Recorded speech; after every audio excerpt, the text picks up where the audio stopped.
நிறைய சொல்லுவாங்க. என்ன மைக்கை தரதுக்கு முன்னாடி எங்களை வழிநடத்துகின்ற எங்களுடைய மாநில தலைவர் எனது அருமை அண்ணன் எம்என் ராஜான 2 பேர் சொன்ன விஷயம், தயவு செய்து காவல்துறைக்கு அகைன்ஸ்டாவோ இல்ல எந்த கட்சிக்கு அகைன்ஸ்டாவோ பேச வேண்டாம். என்னோட சமூகம் அனைத்து சமூகத்தையும் நேசிப்போம், அனைத்து அரசியல் அதிகாரிகளும் நேசிக்கிறோம். எந்த கட்சியும் எங்களுக்கு தனிப்பட்ட விரோதி கிடையாது, எதிரி கிடையாது. யாரையும் விமர்சிக்கணும், யாரையும் இழிவா பேசணும்னு எண்ணம் எங்களுக்கு ஒரு துளி கூட கிடையாது. ஆனா எங்களை சீண்டுகின்ற எங்கள் பெண்களை நாடகக்காரர் என்ற பெயரில் கூட்டிட்டு ஓடுகின்ற கூட்டத்திற்கு பதிலடி கொடுக்க வேண்டிய கடமை பந்தல் ரசாக்கு இருக்கு. அதை நாங்க தெளிவுபடுத்த வேண்டும். போன 10 நாளைக்கு முன்னாடி கும்பகோணம் பக்கத்துல நமது சமூகத்தை சார்ந்த தொழிலதிபரை விடுதலை சிறுத்தை கட்சி நிர்வாகிகள் மிரட்டியிருக்காங்க. எதுக்கு? டொனேஷன் பிரிக்க மிரட்டின மட்டும் இல்லாம அந்த நிறுவனத்தில் அந்த தொழில் பண்றவங்க தாக்கியிருக்காங்க. இத காவல்துறை பல்வேறு இடங்கள்ல வேடிக்கை தான் பாக்குது. ஏன் அதிகாரம் இருக்கிறவங்களுக்கு பயப்படுதா, இல்லாட்டி ஆளுங்கட்சியில கூட்டணியா இருக்கிறதுனால காவல்துறை கை கட்டி வேடிக்கை பார்க்குதா என்பது தெரியல. அனைத்து சமுதாயத்தையும் நேசிக்கிறோம். இந்த வன்முறையில் ஈடுபடுகின்ற இந்த வேளாண் சமுதாயத்தின் மீது வன்முறையை கட்டவிழ்க்கின்ற இந்த வேளாண் சமுதாய இளைஞர்களை வம்பளிக்கின்ற கையவர்களுக்கு ஒன்னே ஒன்று சொல்லுவோம், மற்றவங்களை மாரி வவுசி படத்தை வச்சுட்டு வாழ்க வவுசி அப்படின்னு சொல்லிட்டு போற கூட்டம் நாங்க கிடையாது. முதல் முறையாக மாற்றத்தை கொண்டு புலியை எப்படி பறக்க விட்டோமோ அதே போல் எங்க சாதியை அழிக்கிறதுக்கு முன்னாடி இந்த புலிகள் பாயும். இந்த புலிகள் ரத்தத்தை குடிக்கக்கூடிய புலிகள் என்பதை காவல்துறைக்கும் சொல்றேன், அரசியல்வாதிகளுக்கும் சொல்றேன். சிறுத்தை அடங்கினா நல்லது, அல்லது புலிகள் சிறுத்தை அடக்கும். இளைஞர்களுக்கு ஒண்ணே ஒன்று சொல்றேன், நீங்க பிசிஆர் வழக்கு எங்க மேல பதிஞ்சுட்டாங்கன்னு சொல்லி தயவு செஞ்சு யாருமே சொல்லாதீங்க. ஏன்னா காவல்துறையும் சில இடங்கள்ல அவங்க மீறி செயல்பட முடியாம தான் இருக்கிறாங்க. ஏன்னா நிறைய இடத்துல நானே விசாரிக்கும் போது கோயம்புத்தூர்ல எனது அருமை தம்பி எம்பி ராஜ்குமார் அவங்க மீது பொய்யாக பிசிஆர் வழக்கு பதிந்தாங்க. அப்ப அங்க இருக்கின்ற உயரதிகாரியா சொன்னாங்க, இந்த வழக்கு பொய் வழக்குன்னு எங்களுக்கு தெரியும். இன்னைக்கு அந்த பிசிஆர் வழக்கு மாற்றி சாதா ஒரு வழக்கு போட்டு நம்ம சமுதாயத்துக்கிட்ட துட்டு வாங்கியிருக்காங்க. அந்த துட்டை திருப்பி கேட்க போன இடத்துல பிசிஆர் வழக்கு போடுறாங்க. அப்ப அதை திருத்தி பிசிஆர் வழக்கு இல்லை என்பதை மாற்றி அதே எஃப்ஐஆரை நம்ம மாற்றி அமைச்சிருக்கணும். வெள்ளாளர்கள் ஒன்று கூடினால் மட்டும்தான் முடியும். நமக்கு முன்னாடி பேசுறவங்க எல்லாருமே ஒன்னே ஒண்ணுதான், நம்ம ஒற்றுமை இருந்தா யாராலையும் நம்ம அசைக்க முடியாது. இவன் பிசிஆர் வழக்கு போட்டா என்பது வழக்கு செய்தியில் வருவதை விட இவன் பிசிஆர் வழக்கு போட சொல்லி வற்புறுத்தினா அதனால பந்தள தம்பிங்க இவனை வெட்டாங்க அப்படிதான் மறுநாள் காலையில் பேசுவோம். பிசிஆர் வழக்கு போட்டா 60 நாள் உள்ள நீ அவனை வெட்டு, அதே 45 நாள் உன்னை பந்தளத்தை வெளியெடுக்க. சரியா? நாங்க அடங்கி போகணும் யாரும் நினைக்க வேண்டாம். எங்களை அடக்கிறவங்களை அடக்கம் பண்ணதான் வந்திருக்கு. அவங்களை அடக்காம நாங்க அடங்க மாட்டோம். சரியா? நாங்களும் எல்லாத்தையும் பார்த்துதான் வந்திருக்கோம். எங்க ஐயா வாவு சிதம்பரம் பிள்ளை ஆங்கில எதிர்த்து கப்பல் விட்டாரு, ஆங்கில நடுநிலை வைத்தாரு.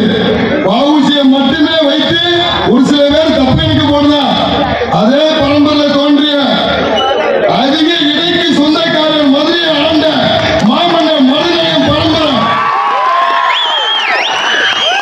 நல்லா கேட்டுக்கோ, அதிக இடையை தாங்கி போர் புரிந்த மாமன்னர் மருதநாயகம் பரம்பரை.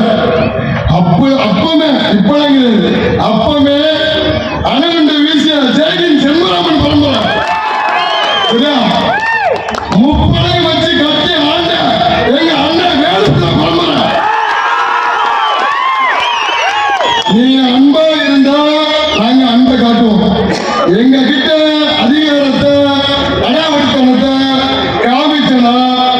நாங்க எந்த ஆயுதம் எடுக்கணும்னு நீ தான் யோசிக்கணும்பா.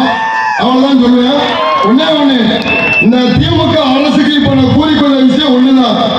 ஆண்டிமுத்து ராசா மன்னிப்பு கேட்காம நீ தேர்தலை சந்திச்சனா இன்னைக்கு அதிகாரத்தில் இருக்க நீ நினைக்கலாம். இந்த அதிகாரத்தை வச்சு மிகப்பெரிய அசிங்கத்தை நீ சம்பாதிப்பாய் என்பதை வருகின்ற பாராளுமன்ற தேர்தலில் உனக்கு சுட்டி காட்டுகிறேன். இங்க இருக்கின்ற 800 பேர் மக்கள் இருக்கீங்க. உங்களுக்கு சொல்லுறேன், இன்னைக்கு வெள்ளாளர் மக்கள் ஒண்ணு கூட்டிட்டாங்கிறது விஷயம் கிடையாது. இந்த வெள்ளாளரின் அடையாளமா தெய்வமா இருக்கின்ற ஐயா பாபு சிதம்பரம் பிள்ளை இழிவா பேசிவிட்டு மன்னிப்பு கேட்காமல் அவன் மீது ஒழுங்கு நடவடிக்கை எடுக்காமல் திராவிட முன்னேற்ற கழகத்தின் தலைமை ஓட்டு கேட்டு வந்தா இந்த காவல்துறை இருக்காங்க. நான் உங்களை நல்லாவே சொல்றேன், மன்னிப்பு கேட்காமல் இந்த வெள்ளாளர் சமுதாயத்தை ஏளனமாக நினைத்து அலட்சியப்படுத்தி நம்ம மக்களை சந்திக்க வந்தால் தாராளமா அவனை அடிங்க, கார் அடிச்சுட்டு வருவீங்க, என்னதான் பண்ணுங்க. உங்களுக்கு நான் உடனே சொல்றேன், எங்களுக்கு உயிரை விட மானம் தான் பெருசு. சரியா? எங்களை இழிவா பேசிக்கிட்டு இனி எங்க மக்களை நீ சந்திக்க வர வேண்டாம். எங்களுக்கு உண்டான அதிகாரத்தை நாங்க கண்டிப்பா இந்த வெள்ளாளர் முன்னேற்ற கழகம் மூலமாக கைப்பற்றுவோம். நாங்க எந்த சமுதாயத்தையும் இழிவா நினைக்கல. ஏன்னா நாங்க சிறையில் இருக்கும்போது அனைத்து சமூகமும் நட்பாக தான் இருந்தோம். இன்னைக்கும் அனைத்து சமூகத்தையும் நட்பாக நினைக்கிறோம். இந்த பிசிஆர் வழக்கு நியாயமா யார் மேல நீ பிசிஆர் வழக்கு போடணும்? எதுக்கு பிசிஆர்?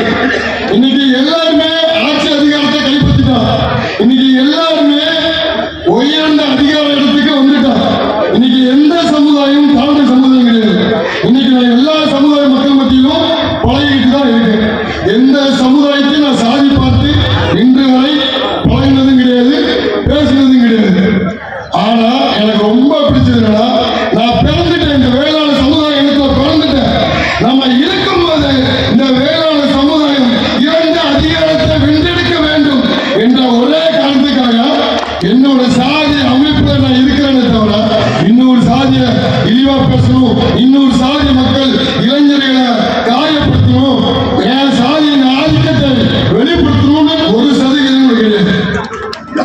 உனக்கு எதிர்த்து வலிமையா இருக்க வேண்டும் போது அதை விட்டு போட்டு தான் உண்டு, தன் தொழில் உண்டு, தன் குடும்பம் உண்டு, தன் பிள்ளைகளின் எதிர்காலத்துக்காக காலையில் விடிந்த உடனே வேலைக்கு போறவன் சாயங்காலம் வர குடும்பத்துக்காக தன் உடம்புல நோகடித்து இரவு அவன் வெளி உலகத்தை பற்றி தெரியாம ஒழித்துக் கொண்டிருக்கின்ற இந்த வேளாண் சமுதாய மக்கள் மத்தியில் ஏன் உனக்கு இவ்வளவு பெரிய காழ்ப்புணர்ச்சி?